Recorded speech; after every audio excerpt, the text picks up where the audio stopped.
Maligayang pagdating sa aking channel. Kung naririnig mo ito, ibig sabihin hindi ka nag-iisa ngayong gabi. Kung biglang lumamig ang iyong hininga at makita mong umuusok ito sa dilim, hindi iyon dahil sa panahon. May kasama ka. Hawakan mo ng mahigpit ang kandila. Huwag mong hayaang mauna silang makakita sa iyo kaysa sa apoy. At kung maramdaman mong may kamay na dahan-dahang humawak sa balikat mo, huwag kang kikilos. Baka pangalan mo ang susunod na isusulat sa lupa. Ako ang tagapagsalaysay.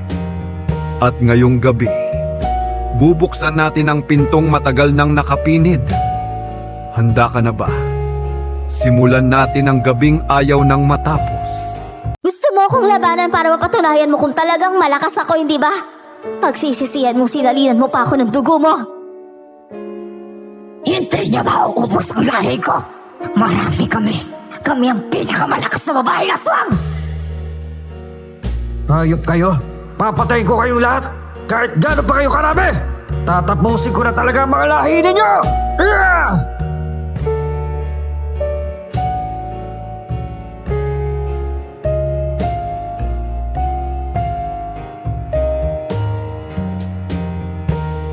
Pumunta ako ng ibang bansa upang bigyan ng magandang kinabukasan ang aking pamilya. Ngunit nabalitaan ko na lang na sila ay nawawala. Umuwi ako upang mahanap sila at mabigyan ng hustisya ang pagkawala ng anak ko at ng aking asawa. Iniwan ko ang aking trabaho sa Japan bilang isang tagagawa ng mga kutsilyo. Magandang araw po sa inyo, Miss Soledad. Ako nga po pala si Diego at ito ang aking kwento.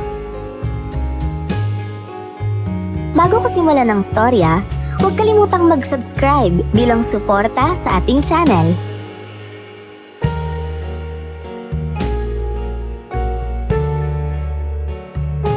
Kuya Diego, buti naman po nakarating kayo. Kamusta naman po yung biyahe ninyo? Maayos naman. Medyo may jet lag lang ako dahil sa biyahe. Kumusta na ba ng shop natin? Maayos naman po. Marami pong bumibili ng paninda nating kutsilyo para maibenta rin nila. Dati nung umuwi ako, nasa pintuan pa lang sinasalubong na ako ng aking anak at asawa. Nakakapaginayang lang ngayon. Pasensya na po talaga sa nangyari. Nung panahon na nawala po yung mag-ina ninyo, wala po ako rito eh. May ginagawa po kasi ako nun sa eskwelahan. Wala ka namang kasalanan sa nangyayari.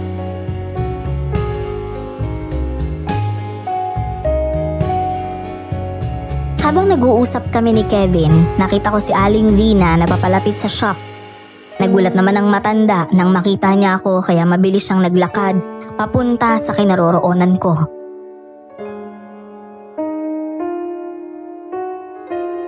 Diego, nakauwi ka na pala. Opo, kakarating ko lang po, Aling Vina. Alam namin na masakit sa iyong mga nangyari. Pero dito sa baryo, hindi lang naman ikaw ang nawalan. Maraming mga pamilya dito nasira. Dahil sa aswang na yan, marami siyang batang pinatay at mga kababaihang walang kalaban-laban. Mga aswang po? Oo, tuwing sasapit ang gabi, may malakas na aswang na nambibiktima ng mga tao. Hindi ba nabanggit ni Kevin sa'yo na aswang din ang kumuha sa pamilya mo? Hindi ko pa po sinasabi dahil gusto ko po sana siyang magpahinga muna eh. Pasensya ka na ha. Kung inunahan pa kitang magsabi, alam mo marami tao ngayon ang takot na takot dahil sa aswang na yun. Marami ding nagsasabi na makabagong yanggaw ang aswang kaya sobrang agresibong pumatay ng tao.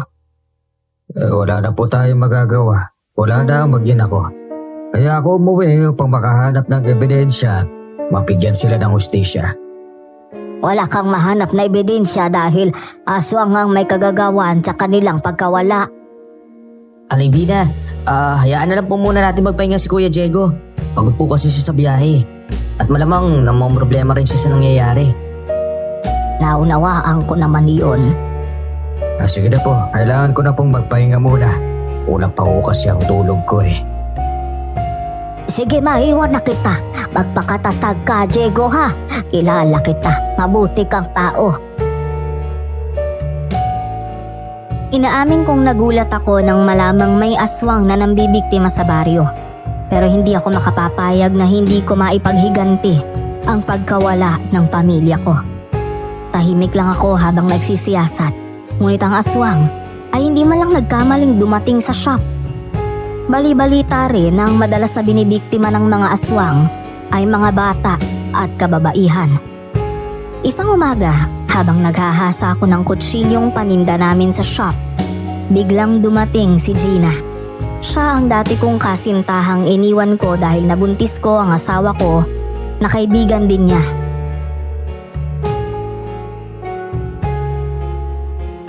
Oh, Diego, nabalitaan ko na umuwi ka na pala, kaya dumaan ako dito.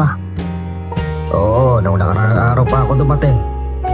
Buti naman at ipinagbigay alam nila sa'yo agad na nawala si Susan at ang anak niyo.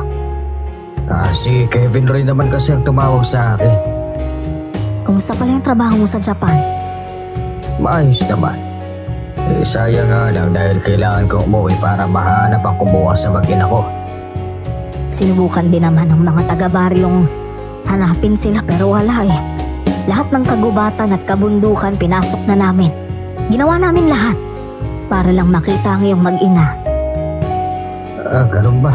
Sige, salamat. Mabuti naman kung ganon. May dala pala akong ulam para sa'yo.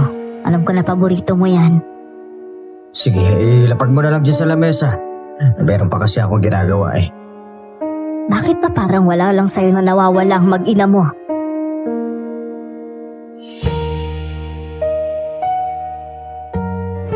Hindi na ako umimik nang sabihin niya yon. Umaasta lang akong wala lang sa akin ang lahat. Pero ang totoo, sobrang durog na durog ako sa loob. Kung hindi kayang bigyan ng baryo ng hustisya ang pagkawala ng aking asawa at anak, ako na mismo ang gagawa. Umalis na rin si Gina nang mapagtanto niyang wala akong ganang makipag-usap.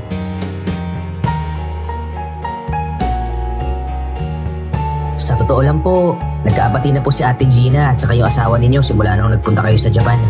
Naging maayos naman sila kaya nga isa siya sa mga nagalit nung hindi mahanap yung mag-ina ninyo.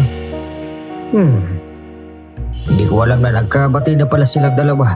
Pero mabuti na rin kung nangyari ang bagay na yan. Matalik naman silang magkaibigan simula pa lang noon eh. Kuya Diego, yung totoo po ba? Masama po ba yung loob ninyo sa akin? Bakit naman sasama ang loob ko? Wala namang dahilan, hindi ba? At saka isa pa, nagtataka lang ako kung bakit hindi mo kagad sinabi na aswang pala ang may kagagawa ng pagkawala ng anak at asawa ko. Kaya ako po hindi sinabi dahil malayo pa po kayo eh. Ayoko po kasing mag-isip kayo ng sobra doon sa Japan. Pero totoo po na may aswang po na gumagala. Ngayon nga lang ata nangyari to na walang namatay na mga bata. Sobrang lakas kasi ng aswang eh. Kahit protektado na ang bahay, nagagawa niya pa rin pasukin. Baka naman nagpapahinga pa ang aswang kaya hindi pa siya sumasalakay. Siguro nga po. Pero bukas kasi kabilugan ng buwan. Sigurado ako lalabas yung aswang na yun. Ang sabi kasi ng mga nakakatanda kapag bilog ang buwan, nakakaramdam ng kakaibang gutom ang mga aswang. Simula nang dumating ako sa baryo, hindi ako lumalabas sa bahay at hanggang sa shop lang ako. Nang araw na yon, nagpaalam si Kevin sa akin na bumili ng ulam sa tindahan. Pagkabalik niya, hingal na hingal siya. May dala siyang balitang nagpatigil sa ginagawa ko. Ang akala ko talaga, walang nabiktima ang mga aswang kagabi. May nakita na namang bangkay ng buntis doon banda sa tindahan ng ulam. Ano? Bangkay ng buntis? Opo. Puntahan nyo na lang po doon para makita ninyo. Kawawa nga po yung sinapit ng buntis eh. Kinuha ang sanggol sa sinapupunan. Nawawala pa yung laman loob lalo na yung puso ng babae. Sige, pupunta lang ako ron. Sasama na lang po kita. Baka po kasi hindi nyo matandaan yung daan dito sa baryo eh. Marami na po kasing nagbago. Nang makarating kami sa kinaroroonan ng bangkay sa di kalayuan pa lang, narinig ko nang may umiiyak. Nagkakagulo ang mga tao at balot sila ng takot. Lahat sila walang ibang sinisisi sa nangyari, kundi ang aswang. Nagsisimula na naman silang umatake. Alam naman nilang delikado. Pero bakit pinababayaan pa ang mga buntis na yan na mag-isa sa kanilang bahay? Kita mo nangyari. Yan talaga napapala ng mga taong hindi naniniwala sa aswang. Naalala mo ba yung asawa ni Diego? Oh, hindi rin naniniwala ang babaeng yun sa aswang? Ay, nawala na sila ng anak nila na parang bula. Mang Anton naman ang boses nyo. Nandito si Diego. Narinig ko po na napag-usapan ninyo ang asawa ko.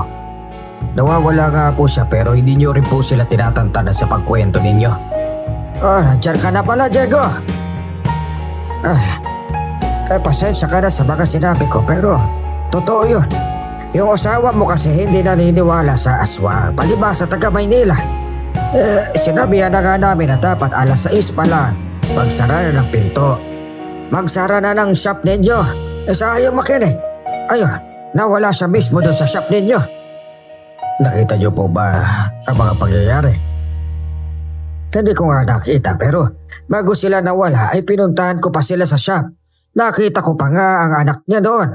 Sinabihan ko sila na magsara na at umuwi pero sabi niya, hihintayin niya pa raw na sumapit ang alas 8 ng gabi. Diego, wag mo nang pansinin si Mang Anton. Kuya Diego, ang mabuti pa po, doon na lang po tayo sa tapat ng bangkay pumunta siguro. Kung ano man ang nangyari sa asawa at anak ko, pwede po bang huwag ninyong pag-usapan ulit? Ginagawa ko ang lahat upang makalimutan sila at makabangon sa mga nangyari. Sige, pasensya na ulit kung sakaling nasali sa usapan ang asawa at anak mo. Anton, hindi ba kailangan mong dalhin ang mga kinopra mo sa bayan? Ang mabuti pa, hakutin mo na yun dahil nadaan ng jeep. Sige, maiwan ko na muna kayo. Diego, pasensya na ulit. Nasaktan ako nang malaman ko ang katotohanang pinaalalahanan din pala ang aking asawa. Pero hindi nakinig. Ang asawa ko kasi ay pinanganak sa Maynila. 10 taon lang siya nung umuwi sa baryo. Maraming paniniwala ang hindi pinapaniwalaan ng asawa ko. Naramdaman naman ni Kevin na tila malalim ang iniisip ko dahil sa nangyari. Tinapik niya ako sa balikat at kinausap habang pauwi na kami.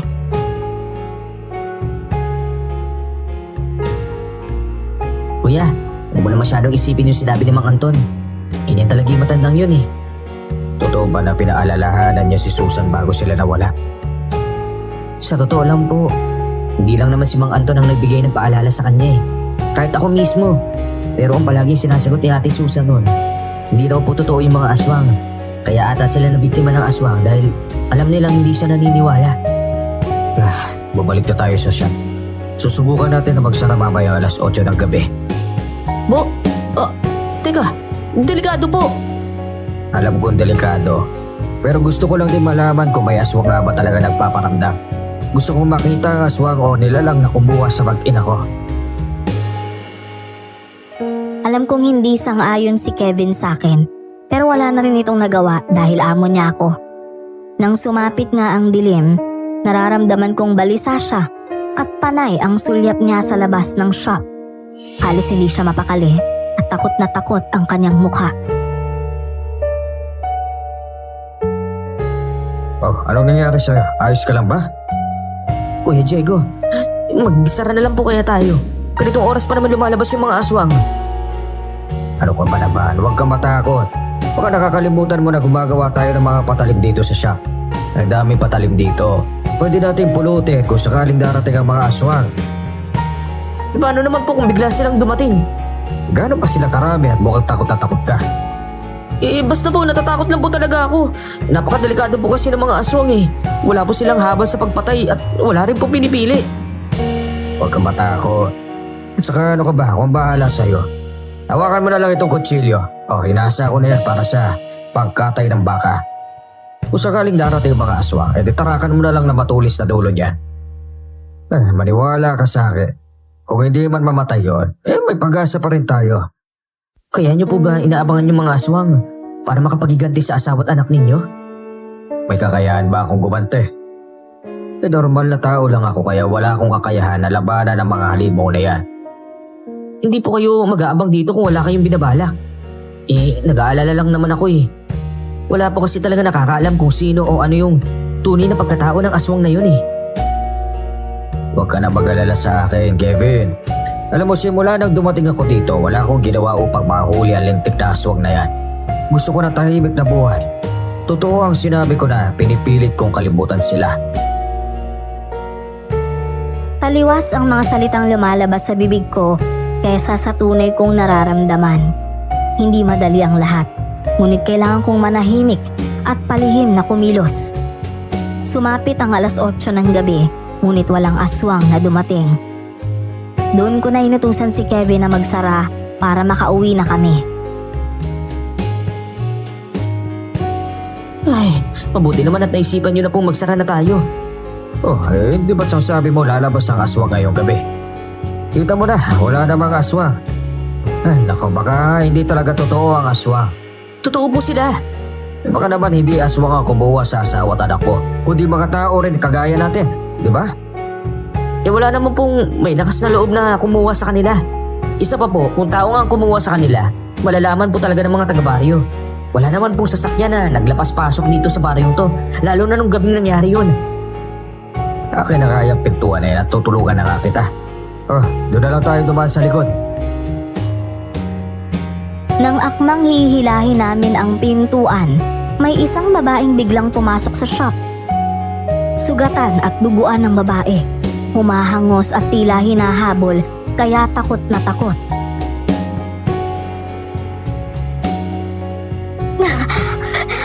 May patalim ho ba kayo buong sa mga kutsilyo? Espada! Kailangan ko ng espada! Bibili ako ng espada! Kaya ako nandito. Espada? Ano naman ang gagawin mo sa espada? Isa pa, miss. Bakit ka sugatan? Magsasara na sana kami, kaya lang. Humahabol ka pa. Kung maaari, lumabas na kayo. Ayaw naman namin madamay kung sakali may tao na humahabol sa inyo. Kailangan ko nga ng espada! Parang awa niyo na gusto kong bumili ng espada! Kuya Diego, mukhang malalim yung sugat niya. Kailangan natin niya ng tulong eh. Isasara ko na lang po yung pinto para hindi siya makita na nandito siya sa atin. Naghahanap ka ba ng gulo, Kevin? Mamaya matabay pa tayo kapag nakialam ka. Hayaan mo na lang sila magpatayan dyan sa labas. Wala na tayo pakialam kung anong mangyari sa kanila. Nakakaawa po kasi. Baka maubusan siya ng dugo o pwede siyang mamatay. Aray ko! Sakit ng balikat ko!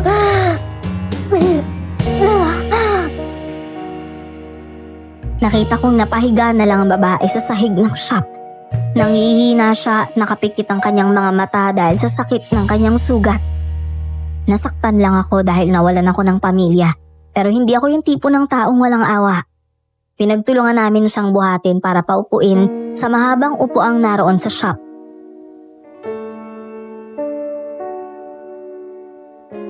Pagkatapos namin gamutin ang mga sugat mo, umalis ka na kagad ha. Ayaw ko ng gulo. Gusto ko na tahimik na buhay. Kapag nalaman ng mga humahabol sa iyo na tinulungan ka namin, baka mamaya kami pambalikan. Huwag mo kayong mag-alala. Hindi ko nila malalaman. Saan ba galing ang mga sugat mo to? Mukhang hindi naman to galing sa patalim ah. Ang lalim tapos damay pa pati mga laman mo. Galing kasi ako sa isang labanan eh. Kaya kailangan ko ng matatalas na espada para mapatay mga kalaban ko. Ano ba kasing kalaban mo? Saka mabuti na lang talaga at nakaiwas ka. Teka, ano nga bang pangalan mo? Ako si Anessa. Ako naman si Diego. Ako nagmamayari ng shop na ito at si Kevin naman ang taong maaasahan ko rito. Salamat sa pagtulong niya sa akin. Alam kong magaling kang gumawa ng mga patalim. Pwede mo ba akong gawa ng patalim? Handa naman ako magbayad kahit magkano. Nagkatinginan lang kami ni Kevin at ni isa ay wala nang umimik sa amin. Nagmamakaawa siya at nakikiusap para gawan ko siya ng patalim. Habang inaasikaso namin siya, bigla akong nakarinig ng malakas na kalabog mula sa bubong ng shop. May malalakas ding pagaspas ng pakpak. Dali-dali kong hinawakan ang mahabang patalim na ginawa ko nun lang.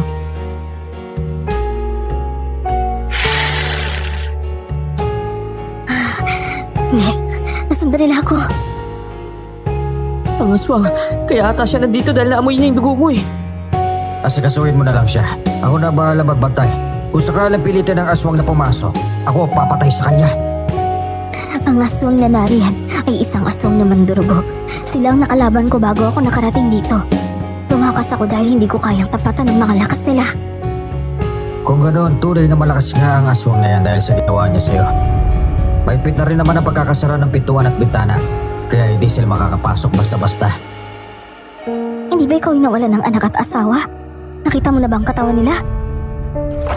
Hanggang ngayon, wala pa rin nakakakita sa katawan ng anak at asawa ko. Habang tumatagal, nawawala na ako ng pag-asa. Kasi kung talagang kinain sila ng mga aswang, mabubulok ang kanilang katawan hanggang sa hindi ko na sila makita. Sana nga mahanap mo na ang hustisya para sa anak at sa asawa mo. Sana nga talaga. Oh, ayan na. Nalagyan ko na lahat ng benta yung sugat mo. Sa susunod mag-iingat ka ha.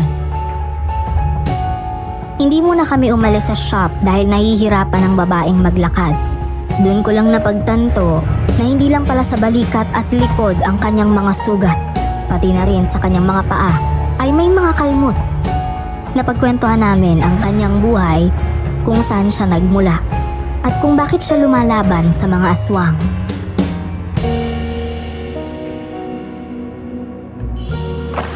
Isang manunugis ang tatay ko. Nag-iisa lang akong anak. Noong una, ayaw ng tatay ko na maging tulad niya ako pero wala na rin naman siya nagawa eh. Tinanggap ko ang basbas na isang babaylan para tanggapin na ako ang susunod sa yapak ni tatay. Manunugis? Yun ba yung mga pumapatay ng mga aswang? Nasaan ang tatay mo ngayon? Patay na rin ang tatay ko at walang ibang pumatay sa kanya kundi ang mga kalaban niya ring aswang. Kahit baguhan pa lang ako, wala akong inaatras ang laban. Kayang-kaya kong lumaban sa mga aswang. Hindi ako natatakot na mapatay nila, basta mailigtas ko lang ang mga tao. Kung sanay ka sa ensayo, paano ka nagawang sakta ng mga aswang ng ganyan? Hindi ordinaryong aswang ang nakalaban ko. Malakas at sinaunang uri ng mga aswang. May taglay silang bertud, kaya may kakaibang lakas na higit pa sa mga engkanto. At maaaring ang aswang na nakalaban mo ay ang aswang na kumuha rin sa asawa at anak ko. Kung ganoon, dapat mo talaga silang labanan. Patayin mo sila upang mabigyan ng hustisya ang pagkamatay ng mga mahal namin sa buhay. Sinusubukan ko ang lahat ng makakaya ko.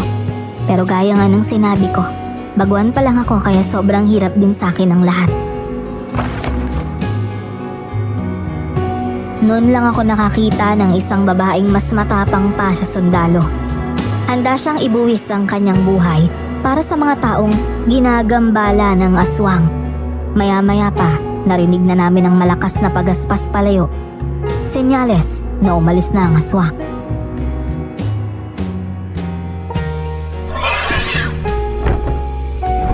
Natatakot rin ata ang aswang na pumasok kaya umalis na lang siya. Alam po niya atang hindi natin paalisin si Anessa eh. Saka natatakot din siya siguro dahil may mga tanod na umiikot tuwing gabi. Oh, may tao. Sino naman kaya nakaisip na kumatok dito sa shop natin ng ganitong oras? Anong gagawin natin, Kuya Diego? Bubuksan po ba natin yung pinto? O baka mamaya, mas magandang silipin na lang muna natin sa pintuan eh. Para makita natin kung sino yung nandiyan sa labas. Oo, sige. Silipin mo na muna.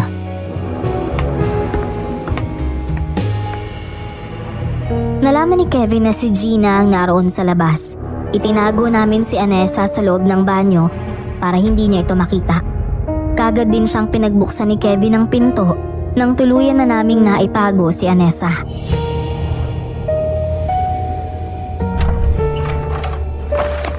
Ate Gina, bakit po kayo nandito? Nandito ako dahil sa takot. Narinig kong dumaan ang aswang sa bubungan namin. Hindi lang naman ako ang umalis dun sa paupahan, kundi halos lahat kami. Yung iba hindi ko alam kung saan sila nagpunta. Nagkahiwa-hiwalay kami sa takot. Paalis na rin sana kami, Gina. Kaya lang, kagaya ng narinig mo, may narinig din kaming tunog ng pakpak. Kaya nagsara na lang muna kami ng pinto. Nakakatakot talaga. Pwede bang dito na lang muna ako? Gina, hindi pwede. Ayun na rin pala ang mga tanong. Kasama nila sila Aling Vina at Mang Anton. Sumama ka na lang doon sa barangay hall. Uuwi na rin kasi ako sa bahay at isasama ko tong si Kevin. Gina, anong ginagawa mo dito ng ganitong oras? Sinalakay ka rin ba ng mga aswang? Hindi, isa ako sa umalis na sa paupahan nang malaman kong nagsisitakbuhan ng mga kasama ko ron eh. Natakot ako magpaiwan, kaya lang dito ako dumiretso dahil wala naman akong mapupuntahan. Uuwi na rin kami kaya sumama ka na lang sa kanila sa barangay hall. Alvin na, pakidala na lang to si Gina doon. Tara na, Gina. Abay, may nakakita sa mga tanod dito na. May dumaan raw na aswang. Kailangan natin bilisan at pumunta sa mga bahay na may sanggol at buntis para matignan sila. Oo, Diego, pasensya na talaga sa abala ha.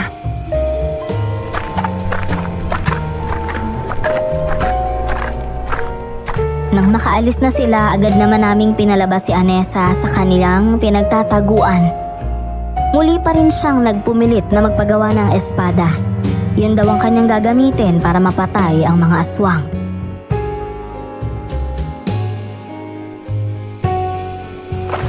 Kapag ginawa niyo ako ng espada o samurai, parang ikaw na rin ang nakaganti sa mga aswang. Alam kong hindi mahirap para sa iyo ang hinihiling ko. Kayang-kaya mong gawin ang bagay na yon. Anessa, hindi ako umuwi para magiganti sa mga aswang na yan. Hindi ako naniniwala. Alam kong sinasabi mo lang yan para walang makaalam sa plano mo. Hindi mo kayang patayin mag-isa ang aswang. Kailangan mo ang tulong ko, Kuya Diego. Wala naman tayong pinagkaiba eh. Pareho lang tayong may gustong mapatay ang aswang. Alam ko, pero kapag inuna ko kasing gumante, hindi kaya magkagulo ang lahat. Ang una kong gustong malaman ay kung sino ang aswang. Hindi ko mahuhuli ang aswang kung ano ang tunay niyang pagkatao kapag yung aswang talaga ang tutugisin ko. Nagtatago rin po ang aswang, Kuya Diego. Matatalino rin sila kagaya ng mga tao eh. Alam ko kaya nga hindi ako kumikilos ng basta-basta lang. Umaasta lang ako na parang wala lang sa akin ang lahat pero mayroon bang asawa at ama na hayaan na lang na patayin nila ang kanyang pamilya? Ako na lang ang gagawa sa sarili kong paraan upang makaganti sa mga halimaw na yan. Kalaban ko ang mga aswang. Kapag hinintay pa kitang kumilos, baka maunahan nila ako. Gusto rin nila ako mapatay. Labas na ako sa problema mo, Anessa. Labas ka na rin sa problema ko. Kanya-kanya lang tayo ng paraan kung paano natin mahahanap ang kriminal na aswang na yon. Pumunta ako sa likod ng shop at napatingin sa maliwanag na buwan. Sari-saring emosyon ang nararamdaman ko. Galit at puot, lungkot at hindi ko alam kung paano ko ilalabas ang mga yon. Ayokong maging mahina ang tingin sa akin. Ayokong magmukmok sa sulok para lang malaman ng iba na nadudurog ako ng sobra. Kapag inuna kong isipin ang nararamdaman ko, alam kong hihina lang ako. Kuya, pasensya ka na talaga kung sadyang makulit ang babaeng yun ha. Baka nangihingi lang talaga siya ng tulong sa inyo sa pamamagitan ng paggawa ng patalim na gagamitin niya. Marami na akong iniisip. Alam ka naman unahin ko pa ang paggawa ng patalim para sa kanya. Naawa lang po kasi ako sa babaeng yun eh. Paano kung patayin siya ng aswang na walang kalaban-laban dahil wala siyang dalang patalim o kahit anong sandata? Ang alam ko, ang mga manunugis ay may mga patalim yan. Pinamana nila ang mga patalim na yon sa taong papalitan o papalit sa kanila. Wala bang patalim ang kanyang tatay para sa akin pa talaga humingi? Hindi naman niya hinihingi eh. Ang sabi naman po niya, gusto niya bumili. Ang sabi niya pa, hindi raw siya aalis kapag hindi kayo nangako sa kanya. Nagagawan niyo siya ng espada o kaya samurai. Alam mo, ako na lang makikipag-usap sa kanya.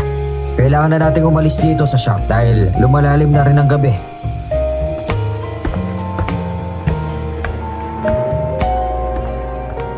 Binalikan ko si Anessa at nakita ko siyang hawak ang bagong itak na ginawa ko. Kagad din naman niyang inilapag yon nang maramdaman niya ang presensya ko. Kuya, nakapag-isip na ba kayo? Gagawin niyo na ba ako ng patalim? Pag-iisipan ko muna. Sa ngayon, hindi pa ako makakapag-desisyon. Ang mabuti pa, Anessa, umalis ka na lang muna. Kailangan na rin namin umuwi. Lalo na't lumalalim na ang gabi kaya hindi na kami pwedeng tumagal dito. Pag-iisipan mo pa? Sige. Ihintayin kung kailan mo maiisipan na pumayag sa hiling ko. Mag-ingat ka sa pag-alis, Anessa. Mag-ingat ka, lalo na sa mga aswang. Maraming salamat po sa pagliligtas niyo sa akin. Siguro kung nakasara na kayo kanina, baka nahuli na ako ng aswang. Iatid ka na ni Kevin sa labas.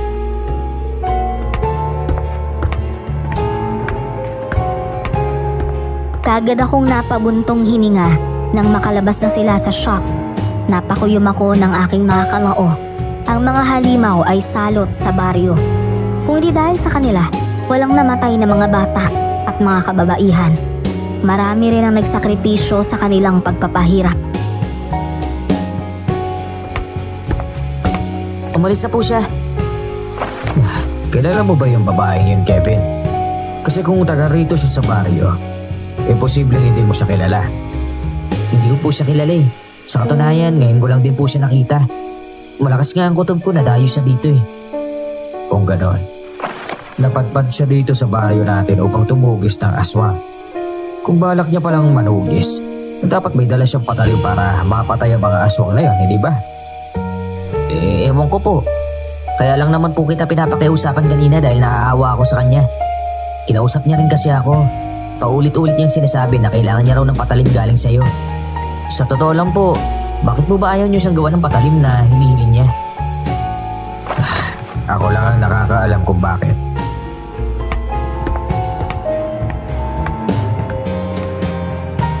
Ayoko siyang gawa ng patalim dahil ang gusto ko, ako mismo ang papatay sa mga aswang. Nagligpit na kami ng aming mga gamit at umalis na sa shop para umuwi. Napansin ko ang daladalang bag ni Kevin. Araw man o gabi, lagi niyang bitbit ang kanyang belt bag.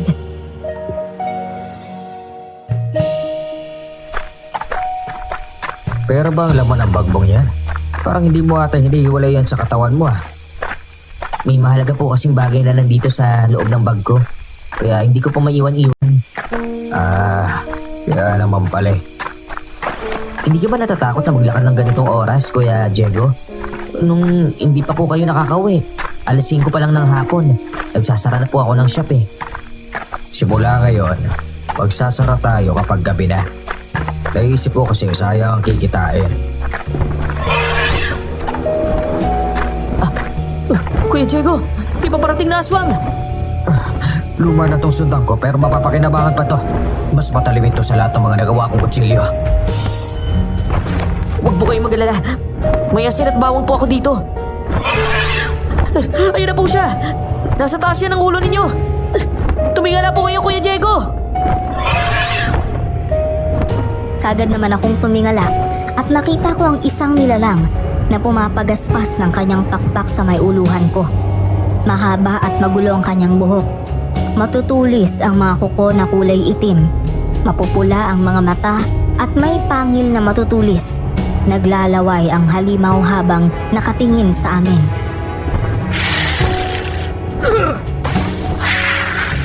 Natamaan ko po siya! Tumakbo na po tayo!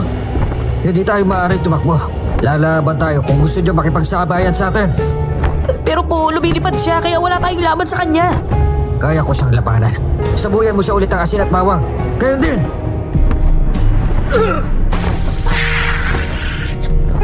Ang tinutukoy pala ni Kevin na mahalagang bagay na laman ng bag niya ay ang asin at bawang. Papasalakay na sa amin ang aswang. Pero mabilis siyang hinagisan ni Kevin ng pangontra. Natamaan ang aswang kaya umatras ito sa ere. Tumakbo ko ng mabilis, papunta sa kanyang kinaroroonan at tumalon ng mataas. Sabay taga sa kanya ng aking sundang. Umalingaw-ngawang malakas na sigaw ng aswang. Pagkatapos ko siyang matamaan sa balikat. Hayop kayo! Papatay ko kayong lahat! Kahit gano'n pa kayo karami! Natamaan mo siya, Kuya Diego! Tumutulo na yung itim na dugo niya mula sa kanyang sugat. Sabuyan mo siya ulit! Bilisan mo! Nang sa ganun bumagsak siya rito sa lupa! Opo! Etong sa iyong aswang ka! Tatapusin ko ng buhay mong halimaw ka!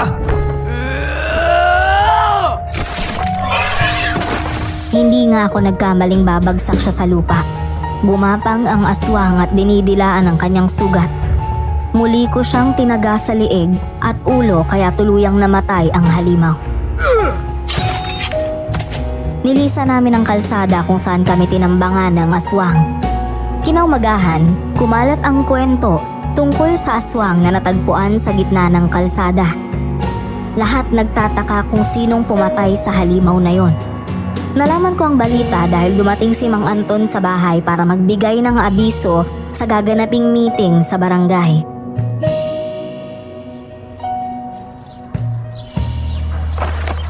Naniniwala ang lahat na isang manunugi sa pamatay sa halimaw na yan. Ilang buwan nang pumapatay ang aswang sa baryo pero ngayon lang nangyari na may natagpo ang bangkay ng aswang. Mas maganda nga po yun, hindi po ba?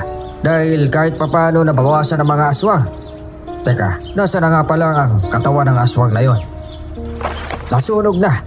Noong sumikat ang araw, marami ang nakasaksi sa pag-iigabo ng katawan ng aswang na yon. Mabuti naman po kung gano'n.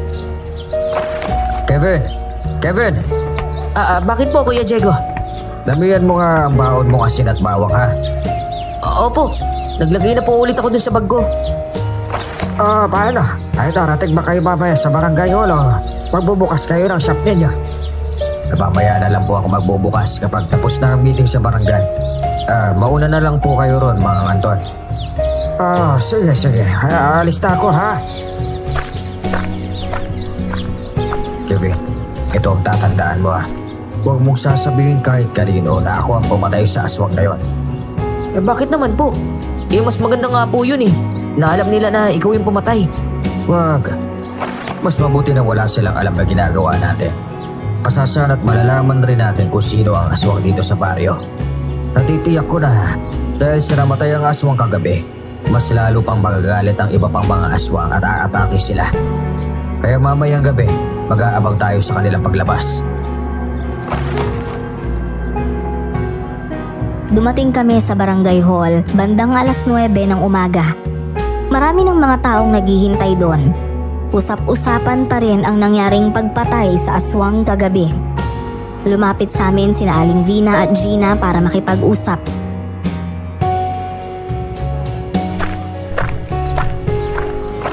Naswertehan ata ng aswang na yun kagabi yung may manunugis na gumagala kaya ayun, tuloy napatay siya. Sana nga sa mga susunod na gabi may mamatay uli na aswang. Kaya nga po, Diego, huwag na kayong magpagabi sa susunod. Kung kayong mapagtripan ng mga aswang, ano na? Hindi naman kami natatakot. Lalo na ngayong alam kong mayroon ang pumapatay sa aswang. Hindi pa rin tayo nakakasiguro kung mamayang gabi babalik ang pumatay sa aswang. Babalik yun. Lalo na't alam niya maraming aswang na gumagala dito sa baryo natin. Huli na bago siya dumating. Kung ganun pa, sana pumunta na siya dito para puksain ang aswang. Dapat wala nang namatayan. Dapat hindi nawala ang anak at asawa mo. Di bale. Makita ko lang na may namamatay na aswang kada umaga. Masaya na ako. Siya na lang ang bahalang gumante para sa mag-ina ko. Matanong ko nga pala, wala ka na bang balak na mag-asawa? Wala na rin. At saka nawala na rin ako ng gana. Natatakot din ako na baka mawalan ulit ako ng pamilya sa pangalawang pagkakataon. Hindi naman porket nawalan ka ng isang pamilya ay mawawalan ka ulit. Nandito naman ako, Diego. Kaya kong punan ang pagkawala ng pamilya mo. Ayoko makitang nasasaktan at nalulungkot ka. Gina, maraming tao. Baka pwedeng tagalin mo nga yung kamay mo sa balikat ko.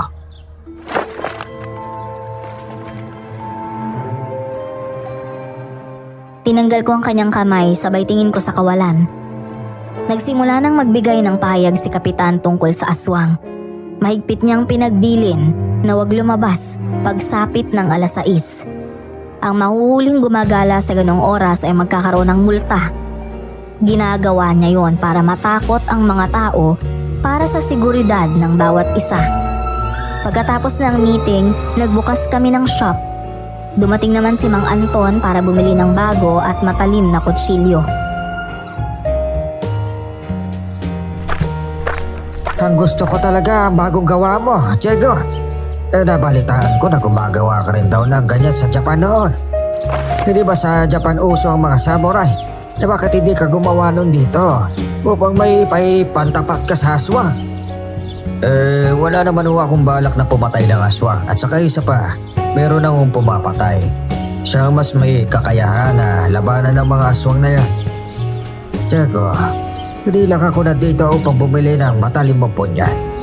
Nandito ako para sabihin sa iyo na may haka-haka na ang aswang ay taga rito lang din sa atin. Ang mga gumagala na aswang tuwing gabi ay mga alagad lamang niya. Mawalang galang lang po, Mang Anton. Pero saan nyo naman po nakuha yung ganyang balita? Narinig ko lang naman na usap-usapan. At ang kumuha sa asawa at anak mo ay hindi aswang, kundi tao. Ano? May nakakita po ba kung sino ang kumuha sa asawa at anak ko? Kung gano'n na, parang awa nyo na. Sabihin nyo na po sa akin ang totoo. Mang Anton, wala po kayong sapat na ebidensya upang sabihin yung mga bagay na yan.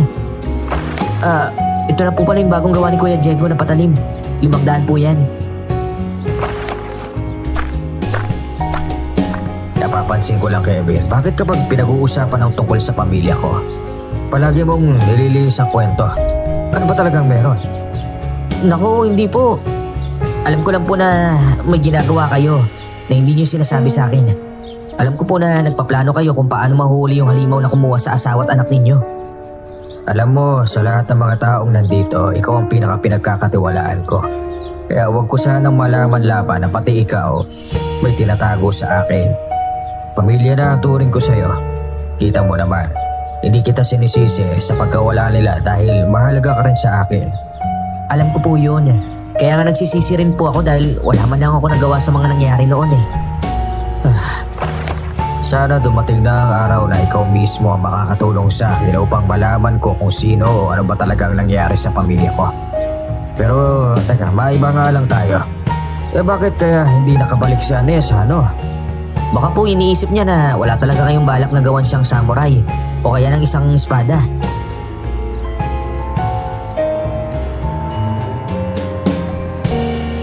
Kagaya ng nakagawian namin ni Kevin, 8:00 na ng gabi nang magsara kami ng shop. Sinadya naming dumaan sa gubat pauwi para may makasalubong kaming aswang. Nasa kalagitnaan ng paglalakad namin, nakarinig ako ng isang malakas na sigaw. Sigaw ng batang babae. Kaya napatigil ako at pinakinggang muli kung saan ang gagaling ang boses na yon. Mukhang doon sa kanang bahagi ng kagubatan nagagaling ang boses ng bata. Tara, puntahan natin. Sige po. Kung hindi ako nagkakamali, nabiktima na naman siya ng aswang. Kailangan natin bilisan para maabutan natin ang bata ng buhay. Ihanda ko lang po yung mga pangotra ko. Nang narating namin ang kanang bahagi ng kagubatan, mas lalong lumalapit ang boses ng batang babaeng umiiyak. Hanggang sa natagpuan namin na hindi siya nag-iisa. Hawak siya ng aswang at naghahanda ang halimaw para kainin siya.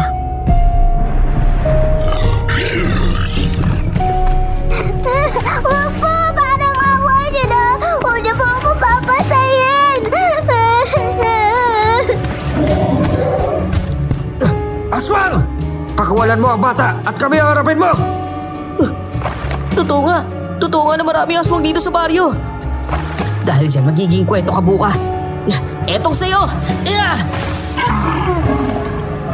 Hindi talaga kayo titigil sa pambibiktima? Pwes, ako ang magpapatigil sa inyo! Habang nagwawala ang aswang sa hapdi ng kanyang katawan, mabilis akong sumalakay para tagain ito. Hindi ito nakapanlaban dahil sa hapdi ng natamo niya. Napatay ko ang aswang ng ganun kadali at nailigtas ang bata na sing-edad lang ng anak ko. Ayos ka lang ba, Iya? Opo, ayos lang po ako. Maraming salamat po. Walang anuman. Sumama ka na sa amin. Isasama niyo po siya sa bahay? Kawawa naman siya kung iiwan natin siya rito. Teka, may pamilya ka ba? Bukas iaatid kita sa kanila. Wala na po akong pamilya eh. Mag-isa lang po ako sa buhay. Natutulog po ko sa ilalim ng tulay dun sa ilog. Ayos lang ba sa'yo na sumama ka sa akin? Opo, mukhang mabait naman po kayo eh. Habang naglalakad kaming pauwi, halos hindi na naman mapakali si Kevin. Hindi ko maintindihan kung bakit. Nang makarating kami sa bahay, inasikaso ko ang bata at si Kevin naman ay nasa kusina habang nagluluto.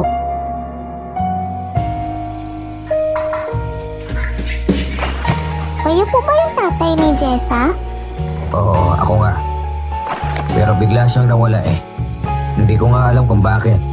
Ang sabi, kinuha raw sila ng aswang at kinain. Nung buhay pa po sila ni Ate Susan, madalas po ako sa shop niyo tuwing gabi. Pinapakain po kasi ako ng asawa niyo. Nung gabing pinatay po sila, nakita ko po.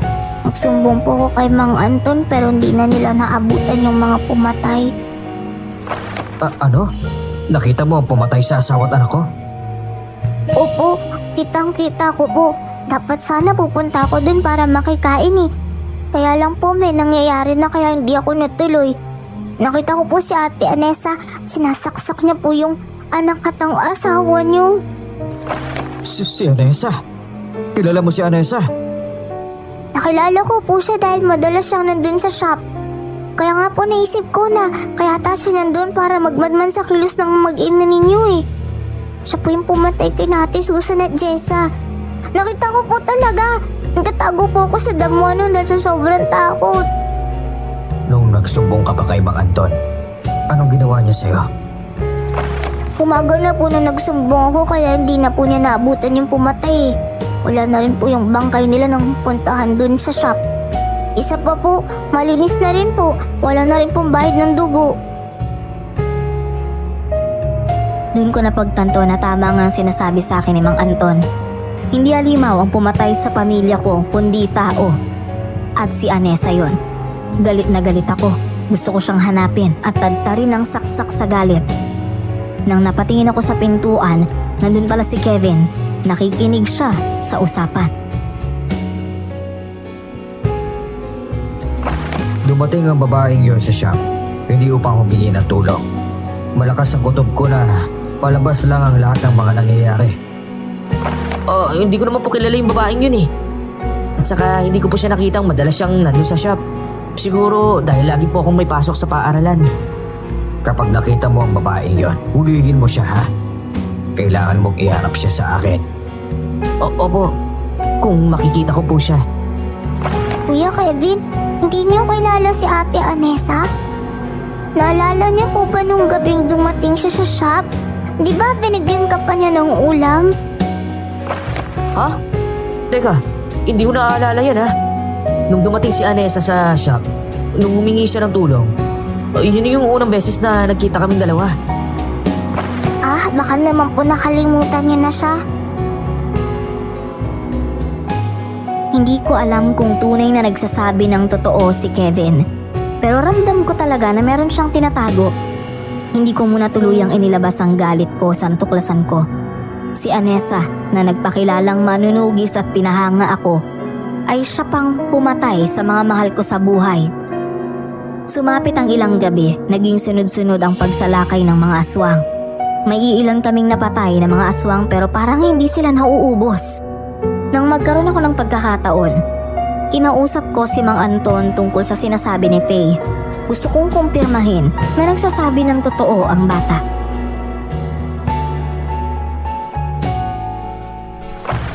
Paano mo nakilala si Faye? Nailigtas po namin siya sa aswang. Buti na nga lang at naabutan pa namin buhay ang batang ito kaya nalaman ko ang totoo. Sinabi niya rin sa akin at alam niyo rin bang hindi aswang ang pumatay sa mag-ina ko? Nakita niyo ba ang babaeng tinutukoy niya na si Anessa? Umaga na nang magsumbong sa akin si Faye. Pinuntahan namin ang shop ninyo pero walang bahid ng tugo. Marami ang halos hindi naniniwala sa bata dahil wala namang ebidensya na naiwan doon. Ang babaeng sinasabi ni Faye ay minsan ko nang nakita dito sa baryo. Pero nang matapos ang pagkawala ng asawa at anak mo, bigla na rin siyang nawala. Kung ganoon, maaaring tama nga si Faye. Nagsasabi talaga ng totoo yung batang yan. Ngunit ako nga lang ang kumbinsido. Ang iba ay hindi naniniwala na ang babaeng yun ang pumatay. Naniniwala silang lahat na aswang na madurugo ang kumuha sa kanila. Gusto ko lang palang itanong kung nung gabing binalaan mo ang asawa ko tungkol sa aswang, nandun rin ba si Kevin? Wala. Madalas siyang nasa eskwela dahil magtatapos siya ng kolehiyo, hindi ba? Tama. Ganun po pala. Sige, maraming salamat Diego, may duda ka ba na may kinalaman si Kevin sa pagkawala na mag-ina mo? Sa totoo lang, opo, may duda po ako sa kanya. O kaya kahit papano, posibleng may kinalaman siya o may alam siya. Ganito na lang. Manmanan mo ang kilos ni Kevin. Yan ang mahirap Minsan kung sino pang tinutulungan mo, yung pa ang tutuklaw sa'yo.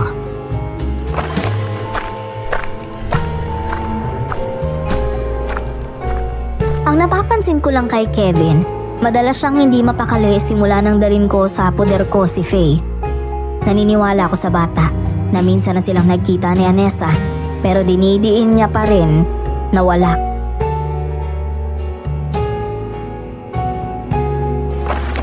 Kakaiba talaga ang nangyari sa mag-ina mo. Ang ibang nawawala, nakikita pero bangkay na, samantalang ang mag-ina mo, kahit buto ay hindi mahanap. Paano naman mahanap kung inilibing nila sa lupa ang mga bangkay nila? Ito ang tandaan mo. Kahit anong libing mo sa bangkay, darating ang panahon na aalingasaw ang masangsang na amoy niya. Gaya ng mga sekreto. Kahit anong tago mo pa, lalabas at lalabas sa katotohanan. Naniniwala ako na kaya mong hanapin ang hustisya ng iyong mag-ina. Ang samurai o ang espadang hinihiling niya sa akin. Gagawin ko yon. At sisiguraduhin kong yun din mismo ang gagamitin ko sa pagpatay ko sa kanya. Sino ang humihilig na samurai o ng espada? Si Anessa. Dahil sa natuklasan ko, dun ko naisip na ang aswang at si Anessa ay iisa. Gumawa ko ng samurai gamit ang aking natutunan mula sa Japan. Sinisiguro ko na ang samurai na yon ay papatay sa babaeng traidor kagaya ni Anessa. Halos hindi na ako natutulog para lang matapos ang samurai sa loob ng 2 araw. Saksi si Kevin sa ginagawa ko at nagtataka siya kung bakit naisipan kong gumawa nun.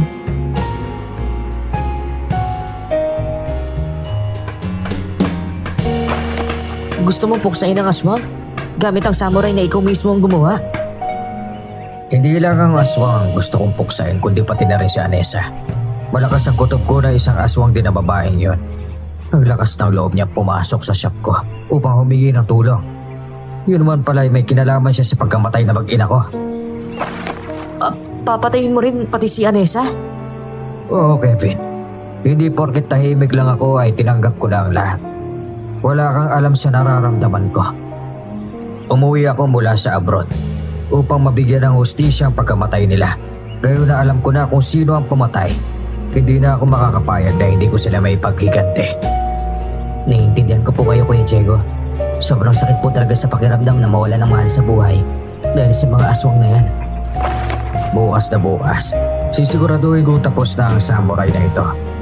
Hihintayin ko siyang bumalik dito sa baryo. Alam kong babalik siya upang magpakita sa atin.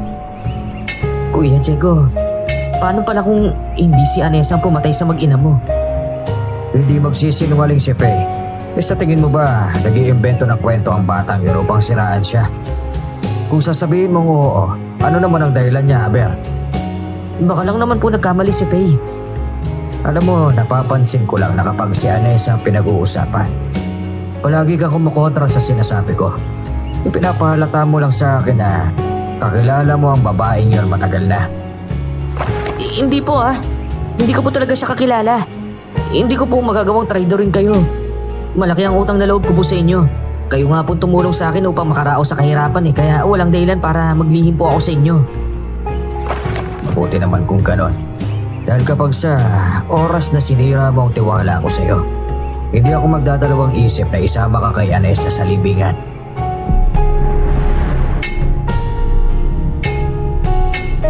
Natakot naman si Kevin sa sinabi ko kaya umalis siya sa silid kung saan ako gumagawa ng samurai. Maya-maya pa pumasok si Faye. Nakita niya ang ginagawa ko at nag-usisa siya. Narinig ko po yung usapan niyo ni Kuya Kevin. Nagalit po ba kayo sa kanya dahil sa sinabi ko? Hindi naman. Pero alam ko hindi siya nagsasabi ng totoo sa akin, Faye. Nawala na ako ng pamilya. Kung sino man ang may kagagawa nun, malamang sa malamang isisingilin ko. Bakit hindi niyo po kausapin ng maayos? Kasi sa totoo lang, Kuya Diego, yung gabing pinatay ni Anessa yung mag-ina ninyo, parang nakita ko po kasi si Kuya Kevin dun eh. Ano? Opo, kaya lang sinaktan siya ni Ate Anessa, kaya hindi niya napigilan yung babaeng huwag saktan yung pamilya niyo. Ang pinagtataka ko lang po, bakit hindi niya sinabi sa inyo yung totoo? Naiisip ko po na baka pinagtatakpan niya si Ate Anessa at balak niyang ilihim sa inyo lahat. Napakawalang utang na loob ng lalaki niyon. Hindi ko po ito sinasabi para magalit kayo sa kanya. Kaya ko lang naman po sinabi ang totoo kasi hindi niyo po dapat nararanasan na paglihiman. Mabait po kayong tao at nawalan po kayo ng mahal sa buhay. Nakaramdam ako ng galit kay Kevin nang malaman ko ang bagay na yon.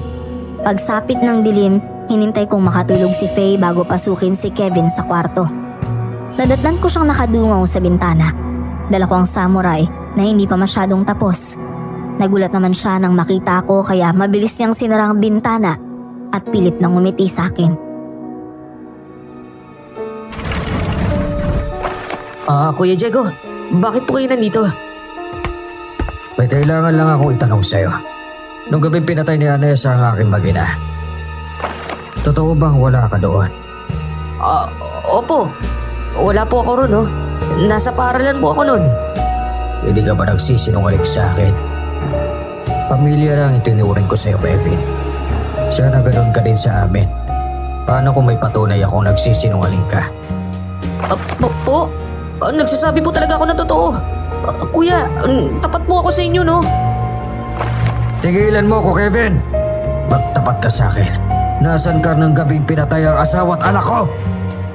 Wala po talaga akong alam, kuya. Kayang-kaya kitang patayin ngayon din mismo sa loob ng pamamahay ko. Kapag nagsisinungaling ka pa sa akin, pwede kitang tagayin gamit ang samurai na ito at itapon sa labas. Palalabasin kong aswang ang pumatay sa'yo.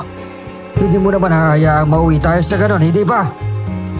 Hindi ko na po talaga alam kung ano gagawin ko. Alam mo kung ano ang dapat mong gawin. Sabihin mo ang totoo. Sino ba talaga ang pumatay sa mag-ina ko? Sino? Napahagulgol si Kevin nang makita niyang galit na galit ako sa kanya. Isang beses ko pa siyang sinuntok, kaya pumutok ang labi niya. Pinabangon ko siya at galit na pinaupo sa higaan. Bigla ko siyang sinakal.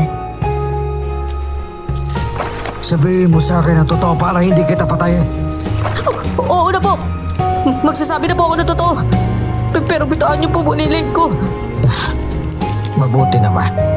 Ayoko sa lahat ay papaikutin pa ako sa mga kwento, ha? Opo. Nung gabing pinatay ni Anessa yung mag-ina mo, nandun din po ako. Pilit ko siyang pinigilan kaya lang hindi ko siya kaya dahil sa lakas niya. Para siyang naging demonyo. Hindi ko alam kung bakit. Sinaktan niya ako at hindi na ako nakabangon. Teka, paano kayo nagkakilala ng babaeng yon, ha? Kaklase ko po siya. Mabait naman po si Anessa eh. Nabigla na lang kami nung tumigil siya sa pag-aaral hanggang sa madalas na siyang napaparito sa baryo. Pumapatay siya ng tao sa hindi ko malaman na dahilan. Ibig sabihin, hindi siya aswang. Hindi siya aswang. Normal na tao siya. Ang sumasalakay na aswang dito sa atin ay isang aswang na madurugo. Kapag tapos na siya pumatay ng tao, saka siya magsisisi. Hindi niya alam kung ano yung ginagawa niya. Ang sabi niya sa akin, may bumubulong daw sa kanya. Sandali nga. May gusto ka ba sa babaeng yon kaya hindi mo sa akin sinasabi ang totoo? Gusto ko lang pong protektahan siya eh. Dahil hindi niya sinasadya yung mga nangyayari. Patawarin niyo po ako dahil naglihim po ako sa inyo. Hindi ko sinasadya ang lahat. Nahirapan lang po talaga ako at saka nakukonsensya eh. Eh kung may konsensya ka, dapat sinabi mo sa akin kagad. Naawa po kasi ako kay Anessa. Ayokong husgahan siya ng mga tao kaya hindi ko sinabi yung totoo. Maniwala po kayo sa akin. Hindi po talaga siya yung tunay na masama dito. Hindi ko na siya pinatapos magsalita. Umalis ako sa kwarto niya. Pinagpatuloy ang pagtapos sa samurai. Nung kinaumagahan, nagawa kong matapos yon. Makintab, matalim at nakamamatay na samurai. Muli kong binalikan si Kevin sa kwarto. Hindi siya umalis. Nagmukmuk lang siya.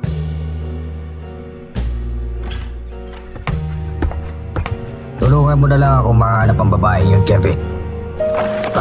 Meron pa po akong hindi nasasabi sa inyo. Kung ano man yun, hindi na ako interesado. Sapat na ang nalaman ko na si Anessa ang pumatay sa aking pamilya. Alam mo ba kung saan niya dinala ang bangkay na mag-ina ko? Hindi po eh. Hindi niya po kasi alam kung ano yung mga ginagawa niya. Kung ano lang po yung binubulong sa kanya, yun lang po ang ginagawa niya. Ang gusto mo bang sabihin ay inuutusan lang ng boses si Anessa? Ganun na nga po. Sige na, lumabas ka na lang ng kwarto mo at maganda ka ng almusal. Baka nagugutom na si Faye. Palabas na sana ako nang biglang hinila ni Kevin ang braso ko. Pinaupo niya ako sa tabi. Nangungusap ang kanyang mga matang pinakinggan ko siya. Hinayaan ko siyang magsalita para kahit paano mailabas niya ang hinaing kung bakit niya ito tinago sa akin.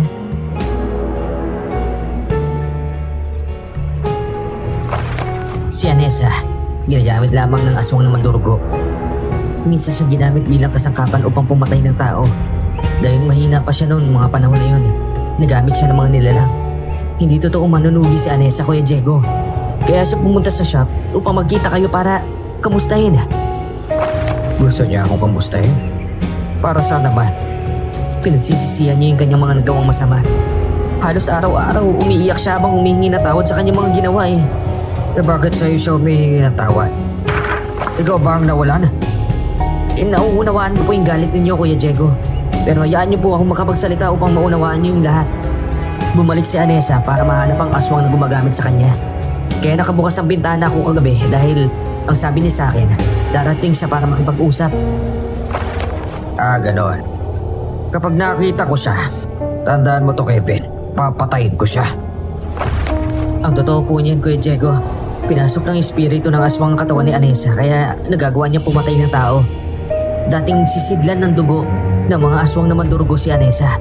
Pero nakalaya na siya ngayon kaya lang hindi buong natanggal ang dugo ng mga mandurugo sa kanyang katawan eh. Kaya siya nagkakaroon ng lakas ngayon dahil sa dugong mandurugo na nahalo sa sarili niyang dugo. Alam mo, tigilan mo na ako, Kevin. Isang pantasya na yan sinasabi mo. Hindi ako naniniwala sa mga bagay na yan. Maniwala na po kayo sa akin oh. Marami po akong pagkakataon na takasan kayo kung sakaling nagsisinungaling po ako. Pero hindi ko ginawa. Ang aswang na mandurugo ang sisihin ninyo. Sa kanila nagsimula ang lahat, Kuya Diego. Ikaw mismo ang nagsabi na siya ang pumatay. Kung totoong pinasok ng espiritu ng aswang ang kanyang katawan, kasalanan niya pa rin yun dahil nagpatay siya. Kailangan din po kasi magtago ni Anessa sa mga mandurugo dahil siya lamang ang kayang lumaban at pumatay ng higit sa kanila. Nagugula na ako sa pangyayari. Pero ang alam ko lang, kailangan kong mahanap ang babaeng si Anessa at ang mga mandurugo para mapatay silang lahat. Wala na akong ibang hangad kundi paghiganti ang mag-ina ko. Mamayang gabi, maganda ka. Hindi ba sinabi mo darating si Anessa? Hahanapin natin siya at kailangan iharap mo siya sa akin. Pero Kuya Diego, inosente po si Anessa. Papatayin rin kita sabay ng pagpatay ko sa babaeng yun kapag hindi mo ko tinulungan. Sige, kung yun po talaga ang gusto ninyo. Mamayang gabi, hanapin natin siya. Sigurado ako doon ko siya makikita sa tagpuan namin. Talagang may tagpuan pa kayong dalawa, ha? Pagsapit ng gabi, dinala ko ni Kevin sa tagpuan nila ni Anessa. Wala pang babae doon, kaya hinanda ko ang samurai ko para patayin siya. Malungkot si Kevin habang nag-aabang kami. Alam ko masasaktan ka kung sakaling papatayin ko siya. Pwede po bang bigyan niyo siya ng pagkakataon na magpaliwanag kung sakaling darating siya? Kahit patayin mo siya, hindi naman siya papalagi. Ang gusto niya lang magpaliwanag. Matagal na niyang gustong makipagkita sa inyo eh. Pero nauunahan siya ng takot at pagkahiya. Kahit ano pang sabihin mo, hindi na magbabago ang isip ko. Papatayin ko siya dahil kamay niya ang pumatay sa asawa at anak ko. Alam ko naman po yun eh. May paparating. Si Anessa po yan. Sa pangalawang pagkakataon, nagkaharap kami ng babae. Hinanda ko ang samurai at sinalakay ito. Umilag siya sa pag-atake ko. Bigla ko siyang nasugatan sa braso kaya napaatras siya at nagtago kay Kevin.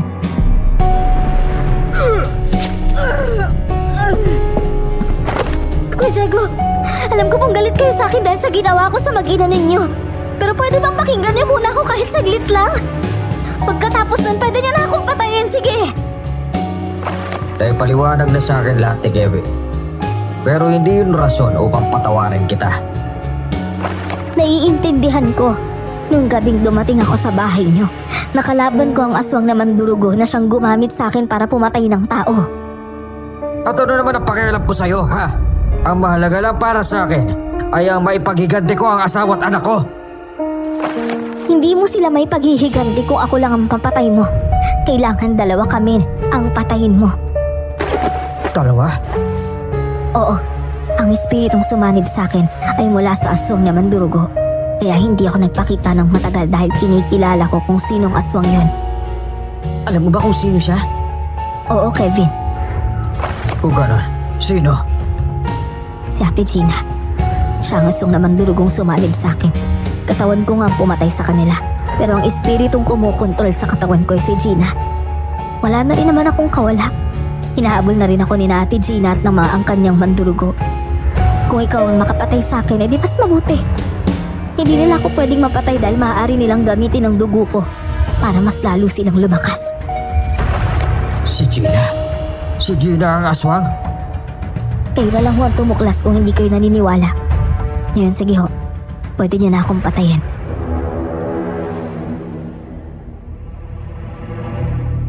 Bigla akong nanghina ng mga oras na yon. Ang buong akala ko napatawad na kami ni Gina sa lahat ng nangyari. Pero nagtanim pala siya ng sama ng loob at naisipan pa niyang patayin ang aking mag-ina. Napagtanto kong hindi dapat sisihin si Anessa, bagkus ginamit lamang siya para makapaghiganti sa amin. Nabitiwan ko ang aking samurai at kasabay nun ang paparating na pagaspas ng pakpak. Kuya Diego, hindi ka dapat manghina. Paparating na ang mga mandurugo. Ito na ang pagkakataon mo para makaganti. Sigurado kong alam na rin nilang tagpuan namin ni Kevin. Papatayin ko ang Gina na yon. Sa tingin mo ba kasama nila si Ate Gina ngayon? Sa tingin ko oo. Dahil gusto niya rin akong patayin. Kuya Diego, makipagtulungan ka na lang muna kay Anessa. Mas may kakayahan siyang gamitin yung samurai laban sa mga aswang. Ginawa ko ang samurai upang ako ang makapatay sa aswang. Kung gusto mo makipagtulungan sa akin, Anessa, humanap ka ng bagay na gagamitin mo panlaban sa kanila. Hindi ko na kailangan maghanap ng patalim sa totoo lang. Kaya ko silang labanan ng lakas ko. Nagsinungaling lang ako na pumunta ako sa shop nyo. Gusto lang kitang makita at makilala. Ayun yung mga aswang na mandurgo. Ayun si Ate Gina, ang aswang na may pinakamalakas na aura. Siya yan. Napatingin ako sa ere at nakita ko ang mga aswang na mandurugo, lumilipad at bawat isa sa kanila ay nakahanda na sa laban. Tiningnan ko ang isang aswang na itinuturo ni Anessa na siya si Gina. Ngumisi ang aswang sa akin. Sa tingin mo ba, hahayaan kitang maging masaya? Hindi! Ang anak at asawa mo ay inalay ko sa aking mga ninuno para magkaroon ako ng dagdag na kapangyarihan. Hayop ka. Kaya pala tinatanong mo ko kung gusto ko pang mag-asawa dahil inaasahan mo na aasawahin kita. Akin ka naman talaga. Simula't umpisa, ilagaw ka lang ni Susan. Kaya balak sana kitang bawiin. Pero ngayon dahil nakipagkasundo ka sa babaeng yan, nagbago ang isip ko. Gusto ko nang patayin kayong lahat.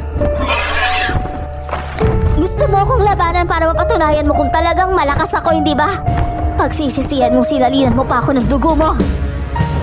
Matapang ka. Porket marami kang kasama. Pero ano naman ang maitutulong ng mga yan sa'yo? Wala! Mga alagad, sugurin at patayin ang mga yan! Walang ititira!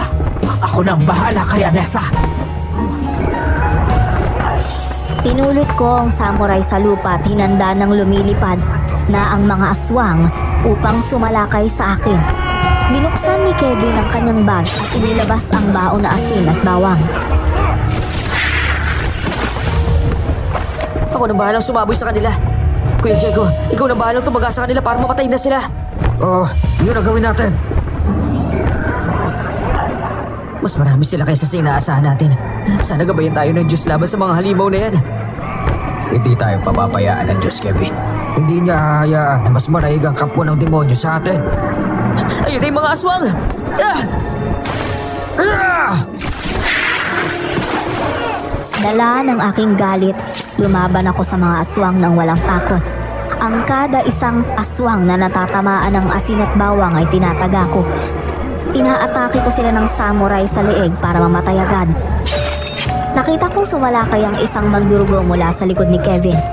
Tumalon ako at pumatong sa balikat niya habang saksak sa kanya ng matulis kong samurai.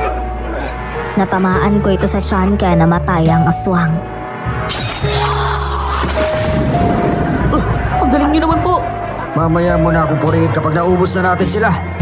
Sa tingin ko, kaya madali silang napapatay dahil wala silang lakas kagaya kay Gina. Tingnan mo sila, Anessa. Imbis sa lupa maglabanan, lumilipad sila pareho sa ere. Iyan ang kakaibang kapangyarihan ni Anessa. Kaya niyang lumipat si Ere kahit wala siyang pakpak. Sa mandurugo din galing yung kanyang kapangyarihan eh. Kaya alam niya rin kung paano sila mapapatay.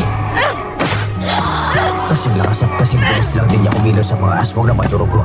Sana nga talaga, magtagumpay siyang mapatay ang Gina na yan. Nagkamali pala ako nang sinabi ko sa inyo, Kuya Diego. Totoong manunugis pala talagang pinagmula ni Anessa. Ano ba talagang totoo? Natatakot po kasi ako sa inyo nun eh. Nung malaman ko nagalit ka sa akin, kaya parang nag-iba na yung mga sinasabi ko. Di bale, sa susunod na natin pag-usapan yan kapag naubos na natin ang mga aswang. Sabay-sabay ang mga mandurugo sa pag-atake sa amin ni Kevin kaya nagsaboy siya ng asin at bawang. Bawat mandurugo ay natamaan. May mga umatras sa takot na masunog, ngunit inutusan sila ni G ng lumaban hanggang kamatayan. Iwinasiwas ko ang samurai na may dumadaloy na itim na dugo ng mga aswang. Natalsikan pa ang mukha ko ng dugong yun. Tatapusin ko na talaga ang mga lahi ninyo! Kung ayaw nilang sumalakay, tayong sasalakay sa kanila! Sige, kumanda ka! Lakasan mo pag-agis na kasi at bawang para maabot silang lahat. Opo, nakaanda na po ako! Ngayon na!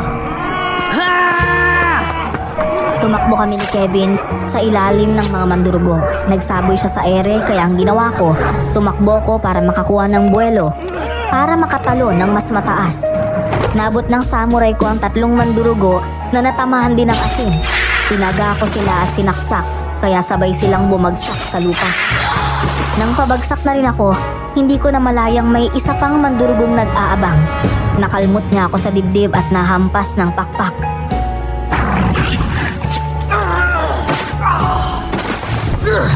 Ang lakas na paghampas na sa akin.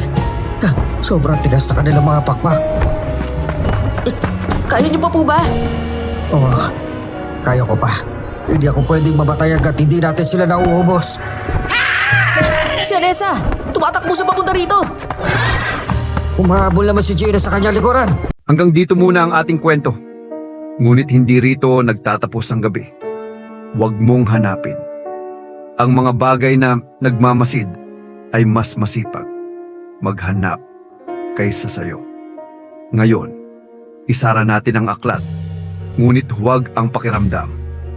Doon nakatira ang mga alaala na babalik sa tamang oras. Ako ang tagapagsalaysay.